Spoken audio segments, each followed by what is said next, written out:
जय गुरु जी कहिए, ऐश करते रहिए। गुरु जी की प्यारी संगत को जय गुरु जी। गुरु जी के चरणों में कोटि कोटि प्रणाम। ओम नमः शिवाय। शिव जी सदा सहाय।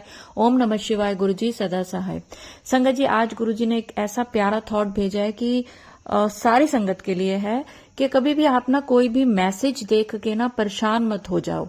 मंत्र जाप शुरू कर दो। कभी भी आपके सामने कोई ऐसा मैसेज आता है कि आपको ऐसा लगता है कि मेरे साथ कुछ बुरा होगा, कुछ इस तरह का मैसेज आता है कि आपको डर लगने लग जाता है कि अब मेरे साथ कुछ गलत होगा, तो आप मंत्र जाप करा करो सुबह शाम दोपहर, जब आपको टाइम मिले। आपके साथ कभी गलत नहीं होगा।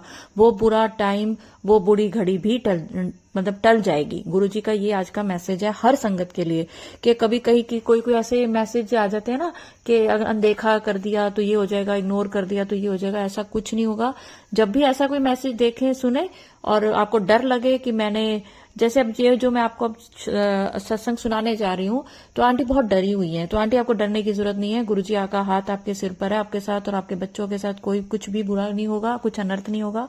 और आप सिर्फ और सिर्फ मंत्र जाप करें, देखिए सब चीजें कैसे ठीक हो जाएंगी। तो चलिए संगत जी, मैं आपको आंटी जी का सत्संग सुनाती हूँ। जय गुरु जी। शुक्राना गुरु जी, अनंतम अनंतम शुक्राना गुरु जी, लख लख शुक्राना गुरु जी। गुरु जी, आज मैं अपना पहला सत्संग शेयर कर रही हूँ और बड़े ही दुखी मन से शेयर कर रही हूँ। मैं बड़ी खुश थी और आज मैंने गुरु जी से वादा भी किया था कि आज मैं अपना सत्संग जरूर शेयर करूंगी। गुरु जी मुझे रोज कहते, बेटा तू अपना सत्संग शुक्राना शेयर नहीं करती, शुक्राना नहीं करती। और सत्संग की तरह, संगत की तरह मुझे भी नहीं पता था कि शुक्राना का मतलब सत्संग शेयर करना होता है। मैं भी मैसेजेस में लिख देती थी शुक्राना गुरु जी और बोल देती थी, फिर भी गुरु जी के मैसेज आते थे कि बेटा तूने शुक्राना नहीं किया।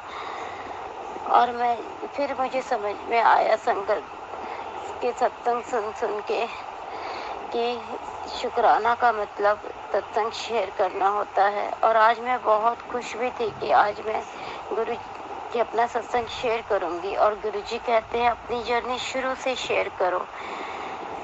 मेरा भी मन था कि मैं शुरू से ही अपनी जर्नी शेयर करूं और ये मेरा बहुत बड़ा सत्संग है, बहुत बड़ा सत्संग था जो मैं अपनी जर्नी का शुरू करने जा रही थी। लेकिन बस मैंने आंटी जी आपको मैसेज किया, आज पूछा कि मैं कैसे करूं, क्या करूं। मुझे कुछ समझ में नहीं आ रहा था क्योंकि मैं बहुत सालों से बहुत परेशान हूं और मुझे नहीं पता चल रहा था मेरी परेशानी की वजह क्या है।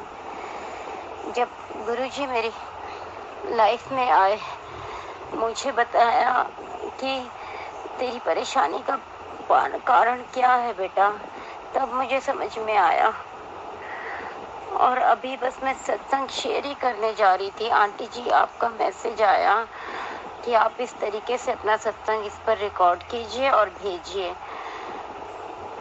और मैं बस जा ही रही थी करने के लिए, तो तब तक मेरा बेटा खेल रहा था और गुरुजी की कृपा से ही, उनकी ही ब्लेसिंग से लड्डू गोपाल जी हमारे घर में आए। उन्होंने उनकी सेवा हमें बख्शी। लेकिन पता नहीं क्या हुआ कि मैं बहुत बुरे तरीके से ब्लैक मैजिक के जाल में हम लोग फंसे हुए थे। गुरुजी ने एक एक करके हमें सारी चीजें हमें बताई कि क्या उपाय है, किसने किया है, क्या किया है। बहुत कुछ गुरुजी ने हमें सबके भेद बताए। और अभी मेरे घर में गुरुजी धीरे धीरे सारी नेगेटिविटी खत्म कर रहे हैं। लेकिन फिर भी कुछ चीजें ऐसी हैं, गुरुजी ने मुझे बताया कि बार बार वो लोग नहीं बाज आ रहे हैं कि तुम्हारे ऊपर कोई ना कोई क्रिया करते रह रहे हैं। मेरे ऊपर मारण क्रिया, बच्चों के ऊपर कोई ना कोई काला जादू, मेरे हस्बैंड के ऊपर भी, सॉरी संगत जी, मेरे अंकल जी के ऊपर भी कुछ ना कुछ करते ही रहते हैं। गुरुजी मुझे बार बार बोलते हैं बेटा ये काम करो, ये उपाय करो, उससे तुम्हारी चीजें सारी ठीक हो जाएंगी। और मैं करती हूँ। कई बार तो ऐसा होता है कि नेगेटिविटी मुझे सत्संग मैं ठीक से सुन भी नहीं पाती, या मैं वो काम करने जाती हूँ तो मैं कर नहीं पाती जो गुरुजी मुझे उपाय बताते हैं। जैसे घर के लिए बोला गुरुजी ने, सफाई करो, बहुत मैं कोशिश करती हूँ, बट पता नहीं क्या होता है कि मैं कर ही नहीं पाती। मैं उसको करने के लिए कोशिश करती हूँ पर वो नहीं हो पाता, जाती हूँ करने, नहीं हो पाता। गुरुजी ने मुझे बहुत हिंट दिए हैं कि तुम्हारे घर में यहाँ है, यहाँ है, यहाँ है। मैं बहुत चीज़ें देखती जा रही हूँ और अभी मैं बहुत परेशान हूँ। मैं अपना सत्संग भी ठीक से नहीं आपसे शेयर कर पा रही हूँ, क्योंकि अभी अभी बस शेयर कर ही रही थी, सत्संग बैठने वाली थी कि तब तक मेरा छोटा बेटा खेल रहा था और लड्डू गोपाल के साथ ही खेल रहा था। मैं उन्हें अपने फैमिली मेंबर की तरह ही रखती हूँ। मैं उन्हें खाली पूजा मंदिर में नहीं रखती कि जहाँ हम उठते बैठते हैं, जहाँ हम खाते पीते हैं अपना, वहीं मैं उन्हें रखती हूँ। और वो खेल ही रहा था और वो बहुत सेवा करता है, लड्डू गोपाल की बहुत केयर करता है, हर चीज़ का ध्यान रखता है। यहाँ तक कि लहसुन प्याज का भी अगर कुछ होता है, घर में बनता है, तो कहता है माँ डुग्गू के पास मत लेके आओ इसे, इसमें लहसुन प्याज की महक है।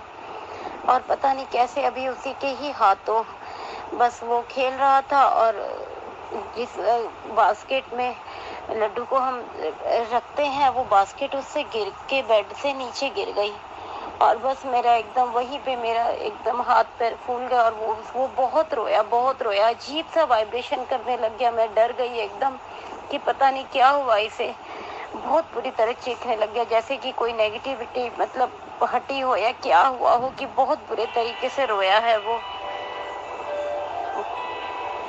और मैं समझ में नहीं आया कि क्या हुआ। और गुरुजी के आशीर्वाद से गुरुजी ने कहा था कि बेटा मेरा तो तेरे ऊपर हाथ है ही, तेरा हाथ मैंने पकड़ रखा है, लेकिन मेरे साथ साथ तेरे ऊपर और भी शक्तियों का आशीर्वाद है।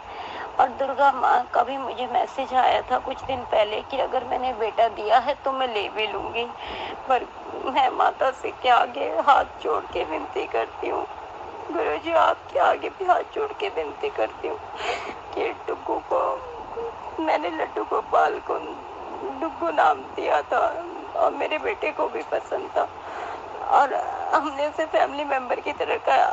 गुरुजी कहते हैं कोई भी खंडित चीज अपने घर में मत रखो, चाहे वो पूजा की हो चाहे कुछ भी हो। मेरे घर में, और मेरा बचपन से ही पता नहीं क्यों मेरे अंदर में ये आदत है कि जिस चीज से लगाव हो जाता है मैं उसे नहीं छोड़ना चाहती। और गुड्डू को मैं कैसे छोड़ दूं? अगर मेरे दोनों बेटों में से किसी को चोट लग जाती तो मैं क्या उन्हें बाहर घर से फेंक देती? नहीं, इसलिए गुरुजी मैं आपके आगे हाथ जोड़ती हूँ, अपने अरदास यही लगाऊंगी और दुर्गा माँ आपके आगे भी कि मैं गुड्डू को मैं नहीं, मैं उसे ठीक कर दूंगी, पर लेकिन मैं उसे बाहर नहीं रखूंगी। मैं जैसे उसकी सेवा करती आ रही थी मैं वैसे ही उसकी सेवा करूंगी। और मेरे छोटे वाला बेटा भी बहुत परेशान है, उसने भी मना करा कि मम्मा नहीं, कि हम गुड्डू को यहाँ से नहीं हटाएंगे, यहीं रखेंगे।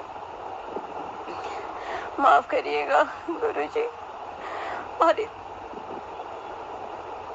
माफ कीजिएगा संगत जी, मैं और नहीं कुछ नहीं बोला जा रहा अभी। और मैं बहुत खुश थी कि चलिए आज मैं हिम्मत करके मैंने अपना पहला सत्संग रिकॉर्ड करूंगी, और बस अचानक से ये हो गया कि एकदम से अब कुछ समझ में ही नहीं आ रहा है। संगत जी, मैं आपसे, आंटी जी, मैं आपसे जानना चाहती हूँ मुझे क्या करना चाहिए, क्योंकि मेरा बिल्कुल मन नहीं है डुग्गू को अपने घर से हटाने के लिए। और एक और मेरा छोटा सा सत्संग और है, इससे पहले भी मेरे घर में मेरे अंकल ही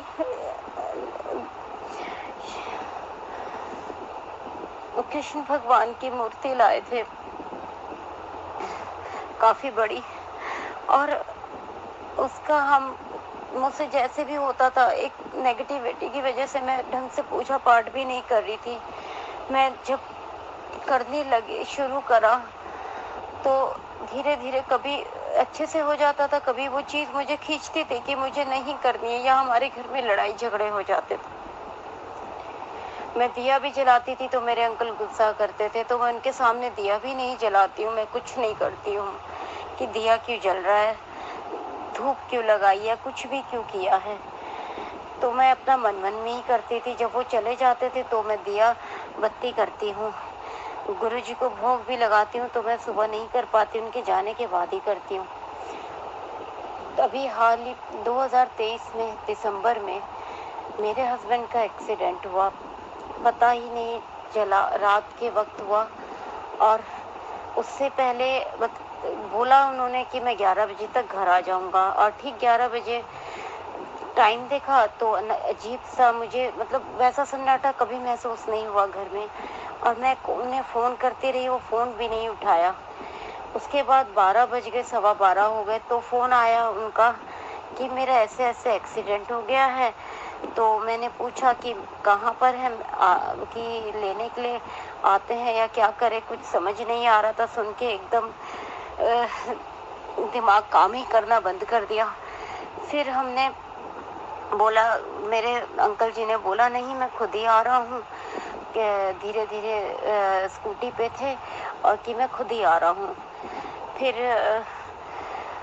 मैं इंतज़ार करती रही, और उससे पहले भी मुझे एक आवाज़ आई थी, मैं समझ नहीं पाई थी उसको, कि मुझे लगा कुछ ऐसे ही चटक की आवाज़ आई, 2 बार ही चटक की आवाज़ आई। मुझे नहीं पता चला कि क्या हुआ था। और आए हस्बैंड, तो उसके बाद तो कहाँ से होश था, फिर बस उन्हीं की केयरिंग में लग गई। मैं नहीं पता लगा पाई कि ये चीज़ कब हुई।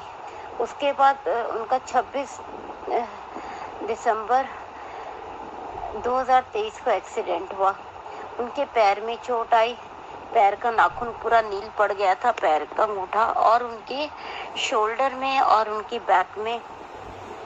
शोल्डर बैक में और एल्बो में पूरा चोट, मांस फट चुका था हड्डी का। मैंने बोला डॉक्टर के पास चलते, उन्होंने बोला नहीं घर में ही ठीक हो जाऊंगा। तब तक बस मैंने भगवान के आगे ऐसे ही हाथ जोड़े, मुझे ध्यान भी नहीं है मैंने गुरुजी का नाम लिया नहीं लिया, बस मैंने ऐसे ही हाथ जोड़े कि सही सलामत आ गए हैं, ठीक है। लेकिन गुरुजी की कृपा थी कि गुरुजी हमेशा उनके साथ रहते हैं, हमारे परिवार के साथ रहते हैं। और बहुत टाइम से गुरुजी कहते हैं, मैं बहुत टाइम से बेटा तुम्हारे साथ हूँ, तू ही मुझे नहीं पहचान पाती। और पता नहीं क्या वो नेगेटिविटी मुझे उनसे कनेक्ट नहीं होने दे पाती, या क्या ऐसा है कि मैं, बचाते बहुत हैं वो, बहुत पहले ही मेरे घर में उनका स्वरूप भी आ गया था, लेकिन मैं नहीं समझ पा रही थी कि ये क्या है क्या नहीं है। कभी मैंने मना नहीं करा, कुछ नहीं करा, बस वो मेरे अंकल जी के ही द्वारा आया था, उन्होंने चौखट पे लगा दिया, वो लगा रहा। एक दिन पता नहीं क्या ऐसी बुरी चीज हुई कि मतलब वो छटक के नीचे गिर गया अपने आप ही, और वो उसके बाद मिला ही नहीं। मैंने कोशिश भी बहुत करी, ढूंढा भी, लेकिन मुझे वो नहीं मिला, क्योंकि मेरे बच्चे उस समय बहुत छोटे थे और मेरे घर में इतना कंजेस्टेड था कि मैं झाड़ू के थ्रू वाइपर का लगा के भी मैंने खोजने निकालने की कोशिश करी, पर वो नहीं मिला। जब हमने वो घर खाली करा तो तब मुझे वो स्वरूप मिला, और वो बहुत समय से, बहुत सालों से वहीं था। उससे पहले वो लगा हुआ था, लेकिन वो कैसे छटक के गिरा मुझे भी नहीं समझ में आया उस समय। और वही स्वरूप, पॉकेट स्वरूप मेरे पास अभी भी है। मैंने अपनी मंदिर में रखा हुआ है, जो गुरुजी का स्वरूप मेरे पास है। उसके अलावा मेरे पास और कुछ नहीं है। माफ करना संगत जी, मैं भी कुछ समझ में नहीं आ रहा मैं कैसे बोलूं। एक्सीडेंट जब मेरे हस्बैंड का हुआ, वो 1 घंटे तक बेहोश रहे, उन्हें होश ही नहीं आया। और उस दिन उनको कहीं से सैलरी भी मिली थी मेरे हस्बैंड को, और वो पैसे भी उनके जेब में थे। अगर कोई होता रात के वक्त उनके पैसे भी निकाल सकता था। उनका इतना महंगा फ़ोन भी उनके हाथ में था। वो हमेशा एक्सपेंसिव चीज़ें ही अपने पास, मतलब उनको शौक है एक्सपेंसिव चीज़ें रखने का, लेकिन निकाल के भाग सकता था। लेकिन 1 घंटे तक वो कह रहे मुझे होश ही नहीं आया, बस स्कूटर की गिरी और वो वहीं गिर गए। उन्हें पता ही नहीं चला कि मेरे साथ हुआ क्या। और वो बताते हैं कि 1 घंटे तक वो बेहोश रहे और किसी ने उनकी पॉकेट से ना तो पैसे निकाले ना फ़ोन निकाला। नहीं तो आज की डेट में किसी को इस बेहोशी की हालत में भी लोग देखते हैं तो सबसे पहले सोचते हैं कि उनके जेब से पैसे या कुछ भी निकाल ले, क्योंकि हम इस कलयुग में किसी का भी विश्वास नहीं कर सकते। पर लेकिन किसी ने कोई उनके पास नहीं आया। बहुत देर बाद कह रहे थे कि 2-3 आदमी आए और उन्होंने मुझे साइड में कर दिया, बिठा दिया और फिर उन्होंने पानी वानी दिया और पूछा कि भाई तुम चले जाओगे अच्छे से ठीक से या हम तुम्हें छुड़वा दे। तो बोले मेरे अंकल ने ही मना कर दिया, वो जैसा बताते हैं। फिर वो घर आए। उसके बाद अचानक मेरी तबीयत खराब हो गई। मुझे नहीं पता था, मुझे अचानक से बहुत 30 दिसंबर 2023 को मेरी तबीयत खराब हो गई। उसके बाद मैं महीने भर तक मतलब ना जोत कर पाई ना कुछ भी नहीं कर सकी। और 1 महीने बाद जाके जब मैं थोड़ा ठीक मुझे लगा तो मैंने अपनी मूर्तियाँ वगैरह सोचा मैं साफ कर लेती हूँ, बहुत गंदी हो रखी। तब जाके मेरी वो किशन जी की मूर्ति पर नज़र पड़ी तो मैंने देखा जहाँ मेरे हस्बैंड को चोट लगी थी वहीं पर वो निशान मूर्ति क्रैक वहाँ से हो रखी थी। एल्बो पर से, बैक शोल्डर से, शोल्डर के फ्रंट साइड से, बैक से, हल्का सा गर्दन से और नीचे से। और मुझे लगा बच्चों से कहीं मूर्ति गिरी तो नहीं। मैंने बच्चों से बहुत पूछा तो बच्चों ने कहा नहीं मम्मा हमसे नहीं गिरी, वो मूर्ति भारी भी है, मार्बल की है, आजकल जैसी मूर्ति आती हैं उन्हीं उसमें वो बनी हुई है। लेकिन फिर मैंने जब सोचा ठंडे दिमाग से कि अगर वो मूर्ति गिरते भी, बच्चों से गिरे या किसी बड़े से गिरे, तो वो नीचे से इतना हैवी मार्बल का पत्थर है तो पहले तो वो वहीं से नीचे से ही टूटती, खाली उसमें दरार क्यों आती और कहीं कोई निशान नहीं, कोई मतलब सुई भर का भी कहीं छेद नहीं, कुछ नहीं टूटा, बस वो क्रैक वहीं से ही। फिर मुझे समझ में आया तो उस दिन मेरे मुंह से फिर मैंने हाथ जोड़ के गुरुजी के सामने प्रार्थना की कि गुरुजी मुझे माफ़ कर दीजिए, मुझे नहीं समझ में आ रहा कि ये क्या हो रहा है और मैं समझ ही नहीं पाई। फिर मुझे लगा, और ये बात मैंने अभी तक अपने अंकल को नहीं बताई है क्योंकि वो बहुत थोड़ा सा गुस्से वाले हैं और अभी भी नेगेटिविटी का उनके ऊपर असर है कि वो कोई बात मेरी नहीं मानते हैं, वो सिर्फ अपने घर वालों के कहने पर रहते हैं क्योंकि हमारी लव मैरिज है संगत जी। और मैं ना चाहते हुए भी इस लव मैरिज में मैं आई, पता नहीं गुरुजी की कौन सी इसमें मर्जी थी, मैं नहीं जानती। ना चाहते हुए भी कि मैं इस रिश्ते में बंधी, उसके बावजूद भी शायद मेरे ससुराल में मुझे कोई पसंद नहीं करता, लेकिन मेरे हस्बैंड की जिद थी कि मुझे शादी करनी है तो कि इसी लड़की से करनी है। पहले वो भी पीछे हट गए थे लेकिन उसके बाद कि नहीं करनी है तो इसी लड़की से करनी है। लेकिन इनके घर वाले कोई पसंद नहीं करता मुझे, जिसके कारण उन्होंने ब्लैक मैजिक का सहारा लिया। और सबसे पहले मुझे गुरुजी ने बताया कि उन्होंने तुम्हारे अंकल जी का दिमाग कंट्रोल में कर रखा है, जो कि वो तुम्हारी बात सुनते। और शुरू से ही संगत जी ऐसा ही होता आया हमारे साथ में। उन्हें कुछ भी कहती हूँ वो कभी मेरी नहीं सुनते। इवन देन मैंने उन्हें कहा कि आप अभी खाना खा लीजिए तो वो कहेंगे मुझे नहीं खाना। मैं जो कपड़े उनके लिए निकाल के रखते कहते मुझे ये वाले नहीं, मुझे दूसरे वाले कपड़े निकाल के दो। अब इतने सालों से ये झेलते अब मैं कुछ कहती ही नहीं हूँ। अब मैं कहती, जब तक वो कहते नहीं ना, मुझे पता है क्योंकि मैं कुछ कहने जाऊंगी उन्हें बदलना है, तो इस बात को इसलिए मैंने छोड़ ही दिया कहना। अब उनका नुकसान हो फ़ायदा हो, मैं उनके काम में कोई दखल अंदाजी नहीं करती। और यहाँ तक कि आज तक गुरुजी मैंने कोई अपने फ़ायदे के लिए उनसे कभी कुछ नहीं कहा। जब भी उनसे लड़ी हूँ, जब भी उनसे कुछ कहा है, उनके भले के लिए, उनके अच्छे के लिए कि ये काम मत कीजिए, इसमें आपको लॉस होगा। वो गुरुजी मुझसे बुलवाते हैं या माता रानी का आशीर्वाद है, क्या है। जैसा कि गुरुजी कहते हैं कि बेटा मेरा हाथ तो बचपन से ही तेरे ऊपर है। जो भी मेरे मुंह से निकलवाते हैं, और संगत जी एक बिल्कुल वैसा ही होता आया है जैसा मेरे मुंह से निकलता है। मैं उन्हें सारा बता भी देती हूँ कि देखिए ये काम आप करेंगे तो इससे आपको ये लॉस होगा, और वही होता आया है, वही चीज़ें होती आई। इवन देन वर्डिंग तक भी मैं जो बोलती हूँ वही चीज़ होती आई है। लेकिन फिर भी मेरे अंकल जी नहीं समझते। अब मैंने छोड़ दिया है कि अब कभी कभी तो इतना लड़ाई झगड़ा होता है, इतनी नौबत आती है कि बस मतलब मन करता है छोड़ के चली जाऊं। और अब मुझे अंदर से ये वाइब्स आ रही हैं कि बस कि अब सब छोड़ दे और निकल जा। मैं इतनी परेशान हो चुकी हूँ। फिर भी गुरुजी कहते हैं कि समझ ही नहीं पा रही मैं गुरुजी का मैसेज भी। कभी गुरुजी कहते हैं नहीं बेटा, तुझे जिम्मेदारी निभानी है, तुझे बच्चों के लिए देखना है, बच्चों की तरफ ध्यान दे। कभी पिछले कुछ समय से गुरुजी का भी, माता रानी का भी मुझे अंदर से ऐसा मैसेज आ रहा है, मुझे मतलब थॉट्स आते हैं कि वो भी मुझे कह रहे हैं कि अब बहुत हो गया, बहुत बर्दाश्त कर लिया, अब तू निकल, सब छोड़, जो होगा देखा जाएगा, बच्चों की चिंता मत कर, तू निकल। मुझे समझ में नहीं आता कि मैं क्या करूं। फिर गुरुजी का मैसेज आता है कि नहीं बेटा, तुझे बच्चों के लिए करना है, मैं सब ठीक कर दूंगा। जबकि काफ़ी हद तक गुरुजी ने मेरे घर से नेगेटिविटी को बहुत दूर किया। गुरुजी मुझे बोलते हैं कि अपनी अलमारी में देख, अब तेरे बेड के नीचे कुछ है, जो आए थे तेरे घर वही तेरे बेड के नीचे डाल के गए थे। और मेरे घर गुरुजी अभी तक सिर्फ 2 ही औरतें आई हैं और मेरी इन-लॉज की फैमिली आई है, उन पर मुझे शक है।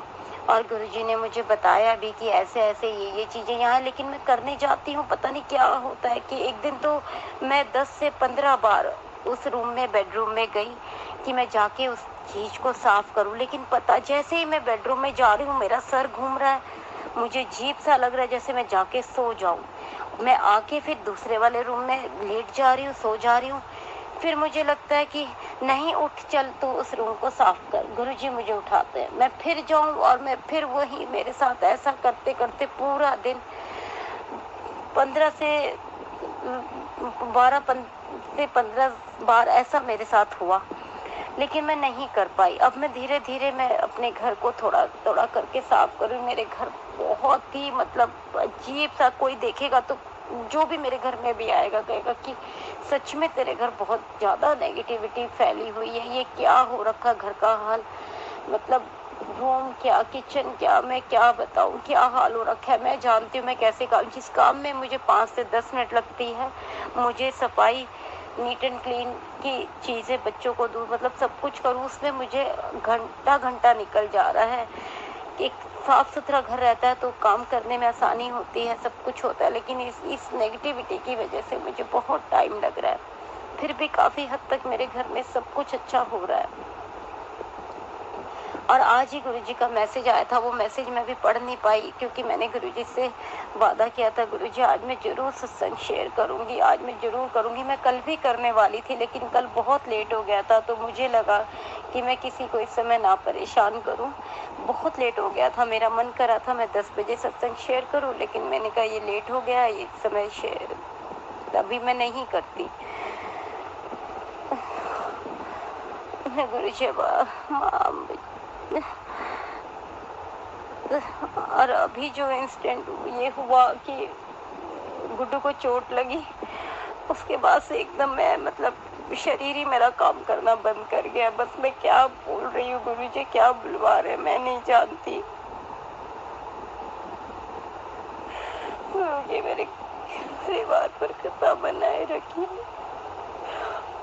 पहले मैं भी यही बोलती थी गुरुजी, और मैंने किसी का बुरा नहीं चाहा है, कभी नहीं। मैंने कहा गुरुजी ठीक है, जिसने भी हमारे ऊपर जो भी क्रियाएं करी और बहुत बुरी से बुरी, मैंने कभी किसी का बुरा नहीं किया। इवन जो मेरे ऊपर करता उनका लिए भी मैंने इतना किया है कि मतलब बहुत कम टाइम के लिए ही सही। हाल फिलहाल मेरी इन-लॉज की फैमिली से आए थे यहाँ पर, उनको पता नहीं वो कोई मतलब खेल खेलने आए थे, क्या करने के लिए आए थे, झूठ बोल के आए थे। मेरी ननद घर में आई बोल के कि मेरे बड़े भाई के साथ प्रॉब्लम चल रही है, तो मैंने ही उन्हें कहा कि आप यहाँ आ जाओ और हमारे साथ रह लो। जब आप बड़े भाई के साथ रहते हो, वो डिवोर्सी हैं, तो वो हमारे ही साथ रहती है, मेरे ब्रदर इन लॉ के साथ रहती हैं। लेकिन उनके साथ कुछ कहा सुनी हो जैसा उन्होंने कहा, लेकिन ये बात मुझे शुरू से ही मन में शंका थी और मेरी शंकाएं हमेशा सही होती हैं कि उनके साथ कोई लड़ाई झगड़ा नहीं था। वो सिर्फ एक खेल था उनका खेलने का कि हम जाके जो भी हमें जादू टोना करना है या कुछ भी करना है तो उसके लिए वो घर में एंटर हुई हमारे।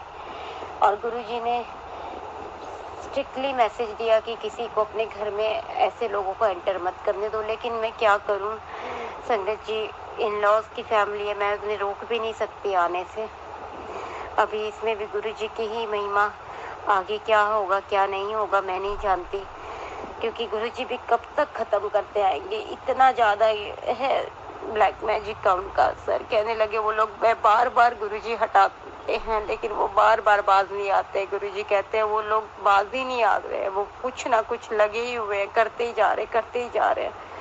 मैं गुरुजी के कहने से मैं मंत्र जाप कर लेती हूँ, बच्चे नहीं कर पाते हैं, फिर भी बच्चों को मैं बोलती हूँ, बच्चे बैठते हैं। गुरुजी ने पहले ही मुझे ये संदेश दे दिया था कि तेरे बच्चों के ऊपर संकट आने वाला है। और आज अभी थोड़ी देर पहले भी मैंने सोचा मैं खुशी खुशी अपना सत्संग शेयर कर, अपनी जर्नी शुरू करती हूँ सत्संग की। मैंने कभी सत्संग शेयर नहीं करा था इससे पहले, ये मेरा पहला ही सत्संग था, लेकिन मुझे नहीं पता था मेरी जर्नी ऐसे शुरू होगी। मैंने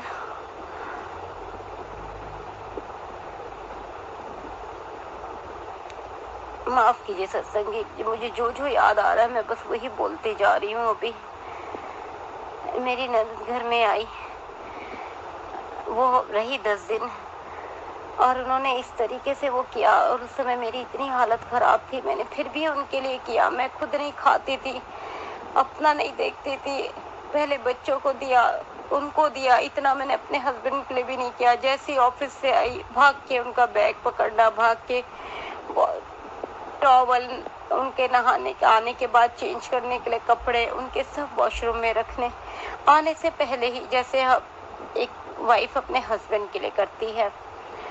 जबकि वो मेरी ननद है, अच्छी भली थी, कोई दिक्कत नहीं थी, खुद कर सकती थी, बट मुझे लगा कि मेरे लिए तो, और मेरा मेरे अंदर का नेचर है कि मेरे लिए एक मेंबर जैसा वैसे ही सारे मेंबर, और मैं सबके साथ अपना रिलेशन वैसे ही चलाती हूँ और मेरी आदत भी है।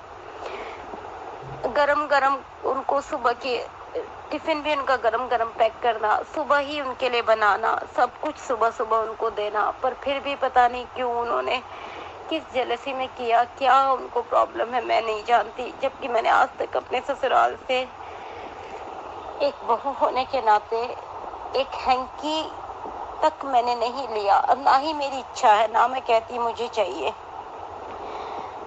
अपने पर्सनल रिगार्डिंग मुझे कुछ उनसे नहीं चाहिए। फिर भी उन लोगों को पता नहीं क्यों ये रहता है कि भाई अब तो वो लोग इस हद तक गुजर चुके हैं कि एक के बाद एक मारण क्रिया मेरे ऊपर करते हैं। इसमें मेरे सत्संग, गुरुजी के सत्संग से ही मुझे मैसेज मिला कि तुम्हारे सास ससुर, तुम्हारी ननद, तुम्हारे जेठ जेठानी सब तुम पर ब्लैक मैजिक करते ही जा रहे हैं। और भी बहुत लोगों का नाम आया है। तो चलिए, इसके बाद आंटी जी ने मुझे दूसरा मैसेज करा। यहाँ से आंटी जी का मैसेज खत्म हो गया था और उन्होंने गुरु जी का मंत्र जाप करा। तो देखिए संगत जी, पहले मैं ना मानती नहीं थी ये ब्लैक मैजिक ये चीजें, क्योंकि मुझे गुरु जी पे बहुत विश्वास है। मुझे लगता है ये सब चीजें नहीं होती हैं, लेकिन जहां पे अच्छी चीजें होती हैं वहां बुरी चीजें भी होती हैं। तो गुरु जी ने एक बार मेरे को ये थॉट डाला कि ना अपनी खुशी ना दसिया कर सबनू, अपनी चीजें ना दसिया कर, कोई खुश नहीं होंदा, तेनू नजर लग जाती है, पर जब तक मेरी नजर तेरे पे है, तेरी बुरी नजर तेरा कुछ नहीं बिगाड़ सकती। लेकिन बुरी नजर होती है, मैं आपको बताऊं, आप खुश होकर किसी को अपनी चीजें बताते हो, जब तक आपका काम पूरा ना हो जाए आप किसी को कुछ मत बताओ। ये एक गुरुजी ने और थॉट भेजा है, इसलिए मैं कहती हूँ कि सत्संग एंड तक सुना करो, गुरुजी कोई ना कोई थॉट भेज देते हैं। तो चलिए संगत जी, अगर मेरी वाणी से किसी को कोई दुख हुआ हो, कोई मेरी वाणी से बुरा शब्द निकला हो, उसके लिए मैं माफी चाहूंगी और मंत्र जाप के साथ अपनी वाणी को विराम देना चाहूंगी। ओम नमः शिवाय, शिव जी सदा सहाय। ओम नमः शिवाय, गुरु जी सदा सहाय। संगत जी, अगर आप भी अपना शुक्राना सत्संग मेरे साथ शेयर करना चाहते हैं तो स्क्रीन पर चल रहे नंबर पे कर सकते हैं। जय गुरु जी, शुक्राना गुरु जी।